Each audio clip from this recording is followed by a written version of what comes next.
Lionel Messi club ফুটবলে তিনি ছিলেন এক অনন্য কিংবদন্তি, কিন্তু জাতীয় দলে তার পথটা কখনোই সহজ ছিল না।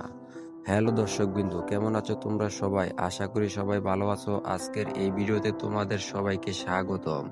আর্জেন্টিনা জাতীয় ফুটবল দলের হয়ে খেলতে গিয়ে মেসিকে বারবার মুখোমুখি হতে হয়েছে কঠিন সমালোচনার। বিশেষ করে বড় টুর্নামেন্ট ফাইনালে হেরে যাওয়ার পর তার উপর চাপ যেন আকাশ ছুঁয়ে যেত। 2014 সালে ফিফা ওয়ার্ল্ড কাপ ফাইনালে জার্মানির কাছে হার, এটা ছিল তার জীবনের সবচেয়ে কষ্টের মুহূর্তগুলোর একটি।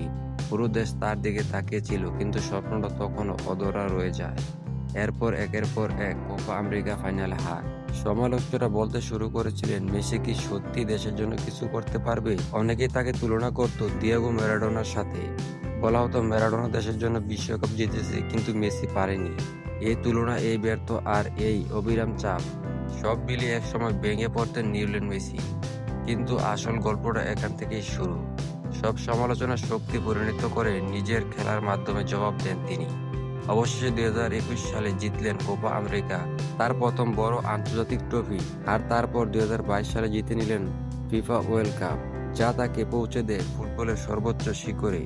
এই গল্প আমাদের শেখায়, সমালোচকরা যতই বড় হোক, ধৈর্য আর পরিশ্রম থাকলে একদিন সফলতা আসবেই। ধন্যবাদ সবাইকে ভিডিওটি দেখার জন্য।